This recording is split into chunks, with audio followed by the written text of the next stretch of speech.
Hi, my name is Amelia. I'm a first year occupational therapy student at Oxford Brookes. This video is a reflection of my summative assessment, which included a scenario of a client who was in hospital due to a fractured hip after a fall. Their independence and confidence was knocked, and they are now worried about going home. It was clear to me that the service user I was with was nervous due to them not only telling me that they were worried, but also the short answers that they were providing and the fidgeting of their hands. My aim as the occupational therapist was to work with my client in order to make them feel more comfortable about heading home, as well as finding adaptations that could be made in the home to make sure that when they do eventually go home, they can live as independently as possible. So some examples of these adaptations that I suggested during my video was bathing aids, clothing aids, such as a long shoehorn or a helping hand, which can also be used to pick up things off the floor and off bottom shelves. Using chapter 6 of the IRM textbook, I was able to make notes on the interpersonal characteristics of therapy that we used during my session. There were many non-verbal cues shown throughout the session, and these included facial expressions. An example of where this was used was I, as the therapist, was smiling throughout the video so that I could come across more friendly.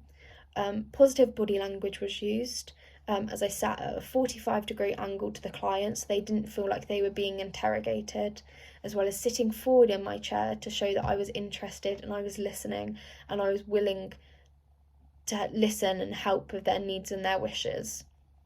As well as this, eye contact and a friendly tone of voice was maintained throughout the majority of the session. Furthermore, the mode used in my assessment was empathy and problem solving.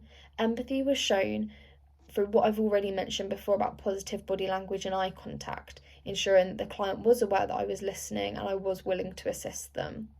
I also believe that problem solving was a mode used in my assessment, as I attempted to find ways to benefit the client to help them live more independently and continue to carry out their daily living routine. There were also a few things I believe I could have done differently to benefit my assessment.